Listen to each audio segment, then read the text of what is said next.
A month after my 5th birthday, my life fell apart. My eldest sister was playing Cielito Lindo while our guitar teacher arranged my fingers around my 12-string instrument.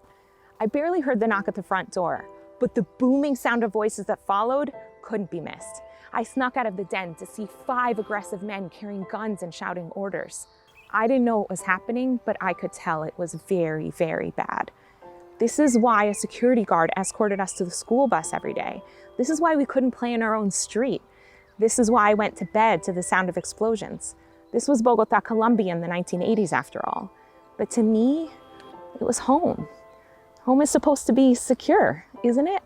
The men shoved a gun to my mother's temple and pushed her towards her bedroom and into her closet to unlock her safe. How did they know where Mommy kept her safe? This wasn't some random burglary. They'd been watching us, had inside information. They knew exactly what they wanted and had no intention of leaving without it. Except they made a mistake. Their information was good, but not perfect. They knew my mother was receiving a large cash payment, but didn't know she'd already shipped it off to her employer in the US. When they found no money in Mommy's safe, the bad men went ballistic. They held us hostage for 2 hours. My father was at work, clueless as to what was haunting his house. He couldn't protect us. My mother was incapacitated by the barrel of a gun. The housekeeper was shivering, and the guitar teacher, the only man on our side, was gripped with fear. No one is going to help us, I thought. That's when I first came to the conclusion that not only is the world a scary and dangerous place, I was on my own to fend for myself. They'd missed out on the cash, but the bad men weren't going to leave empty-handed. "We'll take your daughters instead," they said. In Bogota in the 1980s, kidnapping wasn't some idle threat. We knew people who'd been kidnapped, some of whom never returned. Somehow, after much begging and pleading, my mother convinced them she'd get the money together. "Mañana," she said, "please come back tomorrow. I'll have the money for you then." I don't know how or why, but the bad men believed her. So they hadn't gotten us that day, but they knew everything about us. We'd never be safe in Bogota again. After hiding in a friend's home, we escaped the country within 48 hours. I was allowed to pack one special item. I brought my brown teddy bear, Cookie. It's embarrassing to say, but I still sleep with him sometimes. He's a tattered old mess, pretty sad to look at, but I've loved him to pieces, literally. He's the only thing I have from my early childhood. We moved to Miami and to a new home, but it didn't feel homey. It wasn't just that I didn't speak a word of English or that I had to adjust to totally new surroundings. My 5-year-old mind still believed that the bad men who pursued us in Colombia would track us down in the US. And when they did, they'd stop at nothing to snatch me away. The overwhelming tide of fears sank me into a mesh of anxiety and depression, waves of which would overtake me for the next 2 decades. I was too scared to show up, to speak up, to be myself. I lost the ability to be adventurous or curious or playful. I threw myself into academics, thinking if I could only work hard enough, I could at least control my future. Yet even when my scholastic success landed me in an Ivy League college, I couldn't escape the horrors of my mind. I'd break into tears when my physics professor approached me about a missed assignment. I'd avoid going to parties because I had schoolwork to do, yet push off assignments to play computer games. I hid in bed for days at a time. A pint of Ben & Jerry's became my daily companion.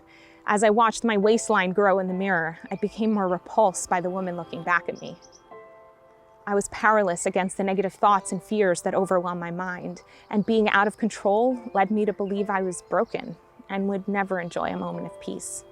The college enlisted one of their top therapists to treat me, but after years of analyzing my life, I'd gained no practical tools to fight my demons. I was still busting my butt to succeed, yet couldn't shake the belief I was a worthless failure. I tried to outrun my demons by taking a job in Sydney, Australia with a top management consulting firm. I was all go, go, go, but never stopped to rest, to breathe, to simply be. I didn't take care of myself. I didn't believe I deserved to. Less than a year later, I was on the move again, this time to Jerusalem, where I sought refuge and spiritual salvation. But instead of peace, I experienced one near miss after another as explosions rocked my new home during the Second Intifada. My body went into full lockdown to the point where I could barely walk. I finally hit rock bottom when my fiancé broke our engagement because he didn't want to be with someone who didn't love herself. That's when I realized it was time to get my act together. I made the choice to take ownership and become the guardian of my mind, my body, and my life. But making a decision is one thing. Knowing how to actualize it, another.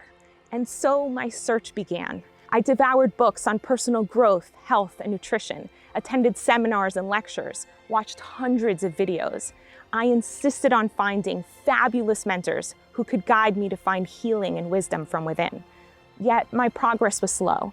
Despite investing thousands of hours and tens of thousands of dollars, marrying a great guy and having an awesome kid, I was still berating my every mistake, still scared of intimacy, still terrified of bad men. If this is starting to sound like one of those stories where a single moment of clarity flips everything around, you're half right. I did have an awakening that dramatically shifted my mindset. For the first time, I understood that my thoughts did not define me, that I could gain ownership over my mind, that I didn't have to walk through life afraid. But a single moment of clarity couldn't just topple decades worth of ingrained thinking and habits. Truly changing my life required disciplined training. I attended weekly masterminds, practiced with a journal, and applied new tools with a partner every day. Over time, my awareness grew. Old patterns fell apart and new ones emerged. And then something funny happened. People who'd seen my shift sought me out, and the number of those coming for help exploded. I've channeled my passion for teaching into courses and books.